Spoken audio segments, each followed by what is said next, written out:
As I mentioned, we're taking some questions from our audience around the world, and we've got one now, a lot of questions actually on China. Mm-hmm. This one comes from Christian Ruiz in Argentina, who tweeted this question: are you prepared for a collapse of the Chinese economy? Well, I've worked a lot with the Chinese authorities, and as I've said, I think the Chinese are doing some important things right now to try to get their country back on the path of growth. And I would just invite Christian, is that his name? Christian? Yes. I would invite Christian of Argentina to read the China 2030 report. I think he'll be impressed with the extent to which the Chinese government is thinking in really tough terms about what they need to do, not only in the short term, but in the medium and long term. So let me put it this way. I'm rooting really hard for the return to rapid growth of the Chinese economy. It's good for everybody. And I'm very impressed with the seriousness of the Chinese authorities in ensuring that that happens. You talked about 2030. Do you think that China's doing enough in 2012 to restore growth?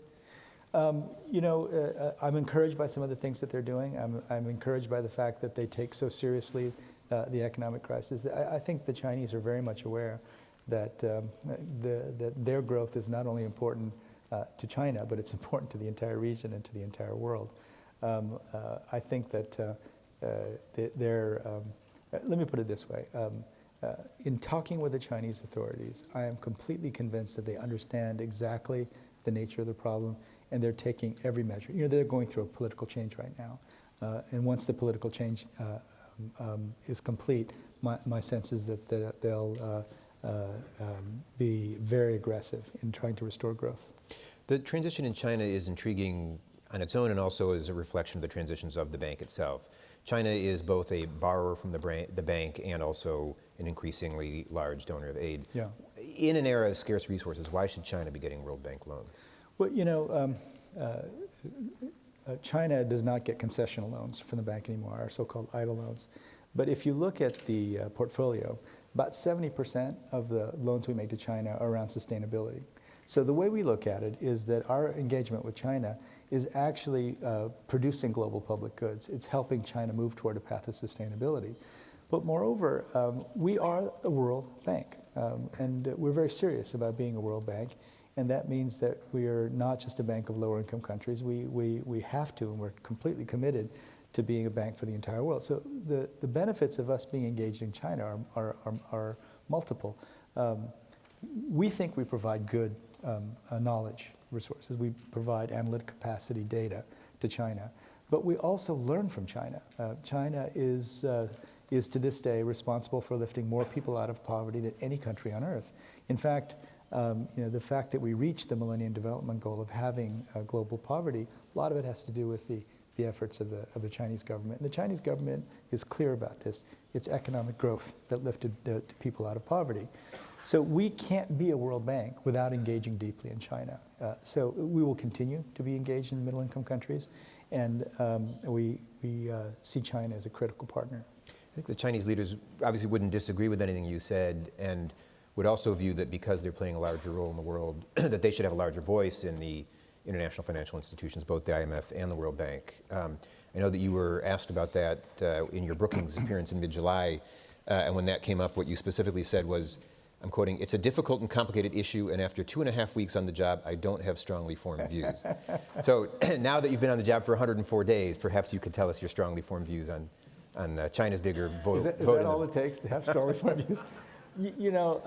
This is a conversation. So let me just put it this way. I am very grateful that I get to work inside the multilateral system. I am a firm believer in multilateralism. It's messy, it's complicated, it's difficult, but if we didn't have the multilateral system, we'd have to invent it. This is a discussion that we're going to have in 2015, a discussion on voice reform. There already has been voice reform, and it's a discussion that I will participate in, but it's one that our governors have to have. These are very difficult choices to make, and we took some very important steps toward voice reform. Are we going to take further steps? My guess is that we will. What shape will they take? I'm not sure. Okay. As you know, the big role that China has played in the international meetings here this week is to be frank, shrinking their role.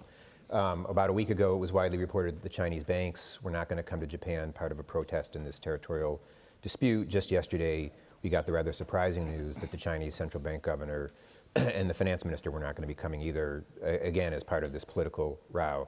How does that affect the effectiveness of these meetings when the second largest economy in the world doesn't send their people? How does it affect China's ability to try and function and increase its role in the World Bank when they're not attending your first big World Bank meeting?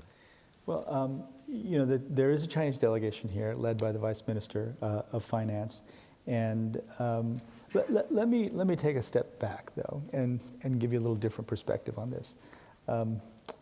There are conflicts now about territory, not just between China and Japan, but also South Korea and Japan. And I guess my view on this is very particularly rooted in my background. I'm an Asian American, and went to the United States in 1964. And that was just the beginning of Japan's rise as a great economic power. And I have to say, as an Asian American, seeing an Asian country rise like that was a source of pride for me. And then South Korea followed that path, and then China followed that path. And so as an Asian American, I just see overwhelmingly that there are more things that bind together these three countries than that keep them apart. And I have to say that unfortunately, history isn't always one of them. History is complicated here. But with my meetings with all of the top officials in these three countries, I think there is a very deep understanding that deepening economic cooperation among these three countries is going to be critical for future growth. And my guess is that soon excuse me, all of these countries will move beyond this particular issue and move in a direction that reflects their understanding of the importance of cooperation. I think in the long run that's probably true, and they all do talk in those terms, but we've seen, particularly in Japan in the last couple of weeks, significant threats to growth in this country because of the chilling of the economic relationship. When you look at, again, sort of the global economy in 2012, do you see this political tension as a new cloud, a new risk hanging over the region now? And because this region is the engine of global growth, this is a new threat to the world's economy. It's a great concern, but I'm very optimistic that in the next few months, with the unfolding of various political and other events, I'm very optimistic that the leaders of these three countries will come back to their fundamental understanding of the importance of cooperation in this region. I certainly will be happy to remind them of just how important it is to all of us that they cooperate and work effectively together. And again, the history and the current political situation is very complicated. But my own view is that things will get resolved over the next few months.